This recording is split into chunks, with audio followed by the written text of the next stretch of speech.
focus sur les enseignements. Et quelques questions vont nous permettre d'établir un parallélisme pour pouvoir conclure si l'Église actuelle marche encore comme celle primitive. Sans plus tarder, nous allons d'abord donner la parole au berger Gloire qui va nous donner un aperçu général comment fonctionne l'Église actuelle par rapport à celle primitive, et nous allons devoir entrer maintenant en détail sur ce qui concerne les enseignements. Berger, un aperçu général sur le fonctionnement de l'Église actuelle par rapport à celle primitive. Merci beaucoup. Lorsqu'il faut parler d'un aperçu général sur le fonctionnement de l'Église primitive et le fonctionnement de l'Église actuelle, il y a une analyse sur plusieurs points. Nous voyons une Église primitive qui naît, et cette Église avait une façon de s'organiser.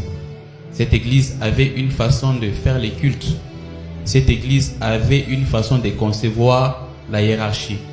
Et cette Église avait une certaine simplicité dans la manière de faire. Déjà, au niveau de l'organisation, vous allez voir que les cultes ne se tenaient pas comme actuellement. Les cultes se tenaient dans des maisons. Vous voyez, c'était dans des maisons. Mais actuellement, nous avons des temples, nous avons l'usage de la technologie qui nous aide à réaliser certaines choses. L'autre côté, c'est le côté hiérarchie. L'Église avait ce qu'on appelle une hiérarchie horizontale. C'est-à-dire que ce n'était basé que sur les appels et les charismes. Il y avait les apôtres, il y avait ceux-là qu'on a alignés comme les diacres, etc. Même lorsque vous lisez l'apôtre Paul dans 1 Corinthiens, il dit Dieu a établi premièrement les apôtres, ensuite les prophètes, ensuite ceux-là qui ont les dons de guérison, ensuite. Mais actuellement dans l'église actuelle, il y a aussi une hiérarchie que moi j'appelle hiérarchie verticale. C'est-à-dire qu'il y a des hommes qui sont chefs des autres, au-dessus des autres. Lorsque vous devez fonctionner dans un certain couloir, il faut suivre une certaine hiérarchie. Ça, c'est un changement. Il y a le côté adhésion. Dans l'église primitive, on voyait un engagement très profond par rapport aux activités de l'église, à la mission de l'évangile. Mais aujourd'hui, dans l'église actuelle, en tout cas, l'engagement est vraiment superficiel et limité.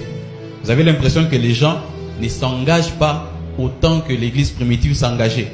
Les serviteurs actuels et les serviteurs de l'église primitive, c'est très différent. Les sacrifices qu'eux ont fait et ce que nous faisons, c'est très différent. Et ont servi Dieu même au péril de leur vie. Mais nous sommes de ceux-là qui protégeons nos vies. Alléluia, merci. Donc, il y a ce côté-là, il y a le côté, la vie en communauté. On dit que l'église primitive, ils étaient tous ensemble, ils se partageaient leurs biens. Ils pouvaient vendre les biens, ils pouvaient mettre les revenus ensemble. Mais actuellement, ce n'est pas le cas. C'est une chose qui est devenue rare, qui est restée juste dans certaines assemblées, dans certaines communautés. Mais en général, chacun vit en aparté avec ses biens. Au-delà de ça, il y a le rapport par rapport au monde politique. L'église primitive était une église qui se voyait vraiment à côté de tout ce qui concernait le monde. À côté dans le contexte ancien, c'était par rapport à l'Empire romain. Ils étaient vraiment à côté. Ils ne s'ingéraient pas dans les histoires de la politique. Mais aujourd'hui, on voit une église qui peut avoir des positions politiques.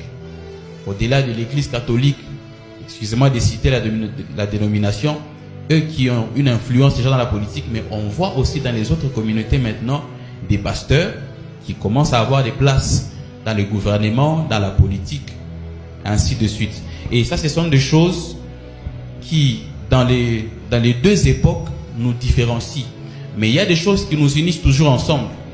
Il y a la mission de l'évangile, il y a le souci de s'identifier à Christ et l'enseignement ainsi que les 5 éléments qui ont été mentionnés dans les Actes des Apôtres, où on dit qu'ils persévéraient dans les prières, dans les enseignements, dans la fraction du pain, dans la communion fraternelle. Ça, ce sont des choses qui nous unissent et notre comparaison va vraiment se concentrer sur ça.